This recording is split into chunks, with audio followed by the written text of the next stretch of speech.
Pourriez-vous nous parler de vous et nous expliquer ce que vous voulez dire quand vous dites que nous sommes des êtres spirituels vivant une expérience humaine? We could start way back, if you will. As a kid, it was very normal for me, literally second nature. Nous pourrions commencer en remontant un peu dans le temps, si vous voulez bien.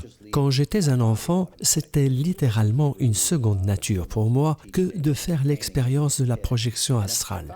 J'ai découvert qu'il suffisait de me détendre pour pouvoir littéralement sortir de mon corps. Ma conscience, ou ce que j'appelle maintenant la sentience, cette intelligence divine qui est ce que nous sommes vraiment. Cette conscience était assise à l'extérieur de mon corps, littéralement parlant. Et tout cela était normal pour moi. Et puis, nous pourrions parler des voyages astraux également. J'ai découvert assez rapidement que mon intention pouvait m'emmener partout où je voulais aller. C'était donc quelque chose de normal pour moi. Je savais que je n'étais pas un corps-esprit, mais quelque chose d'autre, quelque chose qui vit une expérience temporaire en tant que corps-esprit. Et puis, étant enfant, je disais aussi que si jamais je venais à tomber malade, je me guérirais moi-même. J'avais cette connaissance innée de la guérison et de son fonctionnement. Si quelqu'un m'avait demandé « D'accord, mais explique-moi tout cela en détail », je n'aurais pas pu répondre. L'expertise et les détails ne m'ont été révélés que lorsque je suis tombé gravement malade et devenu paralysé de façon permanente, entre guillemets. Votre histoire de guérison est spectaculaire. Pouvez-vous nous la raconter? Yeah. Dramatic, capital D, probably, right? So, I had sepsis. Oui, spectaculaire avec un S majuscule probablement. J'ai donc eu une septicémie qui s'était propagée partout.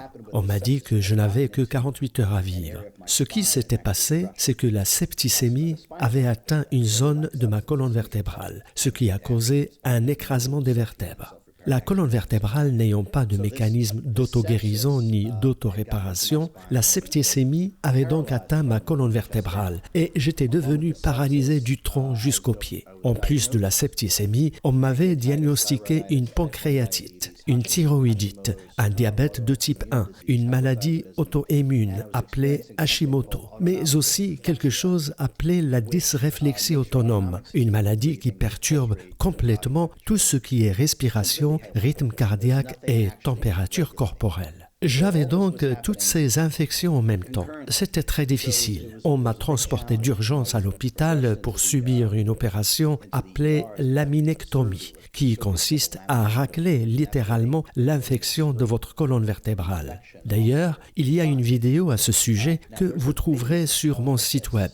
Vous pouvez y voir les notes de chirurgien avant et après l'opération, et où il y a marqué « paraplégie totale ». Vous pouvez y voir une IRM de ma colonne vertébrale et comment elle était complètement écrasée à un endroit bien précis. Or, ce qu'il y a d'intéressant, du moins de mon point de vue, c'est qu'en me réveillant de l'opération que j'ai subie en urgence, le souvenir de la façon dont l'auto-guérison fonctionne réellement m'est revenu. Je me suis rappelé comment, enfant, je disais « si je tombe malade, je me guérirai moi-même ». C'était littéralement comme si j'avais à nouveau ce pouvoir entre mes mains. J'ai su de façon instantanée ce que je devais exactement faire. Et littéralement parlant, dans l'unité de soins intensifs, et c'est documenté, l'infirmière est entrée pour me demander comment j'allais. Et je me souviens lui avoir dit que j'allais me guérir moi-même en 100 jours. Et je lui ai expliqué littéralement toute cette métaphysique de l'éveil spirituel. Je lui ai parlé de l'auto-guérison et de la réalisation de soi, et comment tout cela fonctionne réellement. Et bien sûr, elle m'a regardé comme si j'avais 3 têtes. Mais en même temps, elle se demandait comment je savais tout cela. C'était tellement spécifique. Comment savez-vous tout cela? Ma réponse était brève. Je lui ai dit « je me souviens ».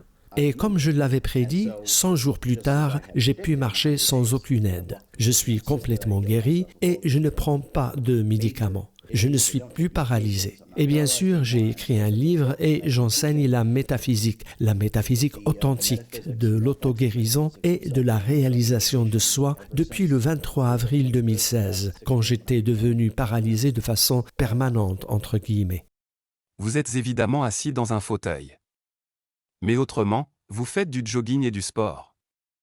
Vous êtes totalement fonctionnel, n'est-ce pas?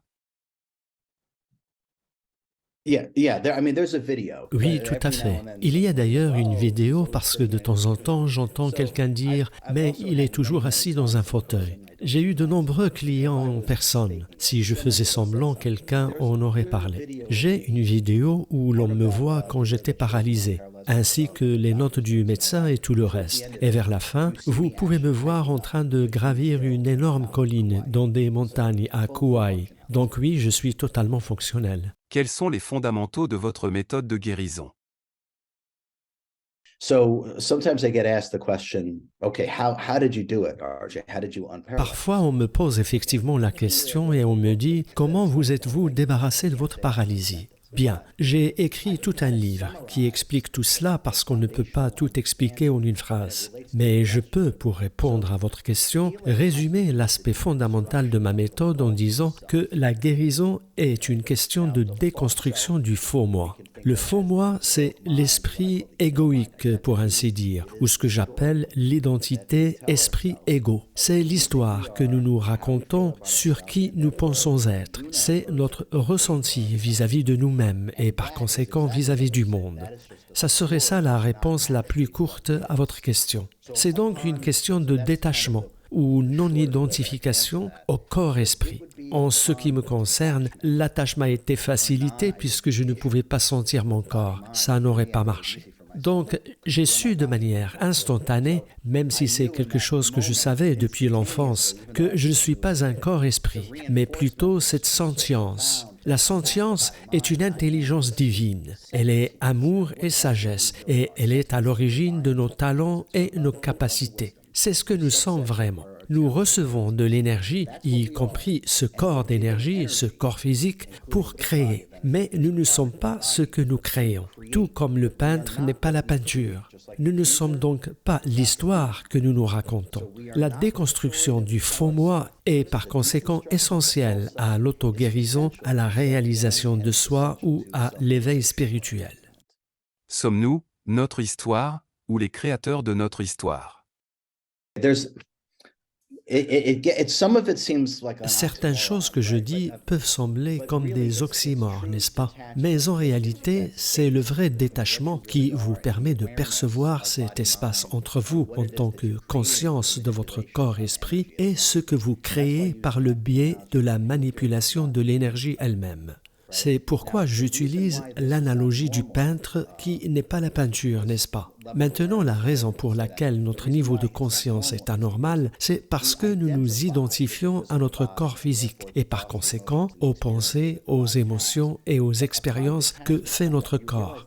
Mais avec le détachement, vous réalisez que vous n'êtes en fait rien de tout cela. Vous réalisez que c'est vous qui commandez votre corps en manipulant votre énergie. Une fois que vous atteignez un certain niveau de détachement ou de non-identification au corps-esprit, quelque chose commence à se produire. Une intelligence divine s'active chez vous de façon automatique, ce qui fait que votre intuition profonde devient comme un réflexe, et cela n'a rien à voir avec la pensée ou l'émotion. Et une fois que vous apprenez à demeurer dans cet état d'être, assez longtemps je le précise, vous commencez alors à prendre conscience de ce que vous êtes vraiment. Votre conscience de vous-même et votre capacité à vous réaliser se renforcent et vous comprenez que vous êtes là pour manipuler et commander votre énergie tout simplement. Nous nous perdons dans ce que nous créons, à commencer par l'incarnation. Nous pensons en fait que nous sommes cette création, alors qu'en réalité, nous sommes quelque chose de profond qui a donné naissance à l'égo-esprit, qui a donné naissance à l'incarnation et au corps lui-même.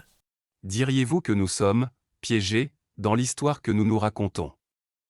Je dirais que nous nous identifions à notre histoire. Nous nous perdons dans notre propre création. Ce qu'il faut comprendre, à mon avis, c'est que cette identification se produit en raison de l'incarnation. Je vais vous faire part de mon expérience directe à ce sujet. Notre état naturel et notre environnement normal se situent dans une dimension et une fréquence bien plus élevées que celles qui sont les nôtres actuellement.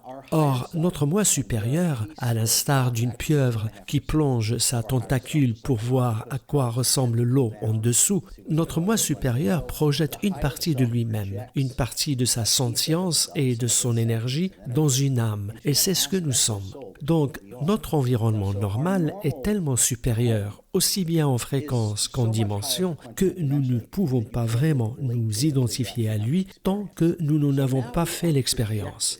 Or, nous sommes projetés ici parce que le moi supérieur veut faire l'expérience des fréquences inférieures. Et lors de cette projection, et parce qu'on descend en fréquence et en dimension, nous perdons conscience, nous perdons notre communion et notre connectivité directe avec le tout. Et une fois que nous habitons réellement notre véhicule physique, et c'est le cas aussi bien pour un être humain que pour un extraterrestre, la déconnexion est alors complète. Généralement parlant, à notre arrivée ici sur Terre, nous nous mettons à nous poser des questions. Comment suis-je arrivé ici? Qui suis-je? Que fais-je ici? Dans quel but?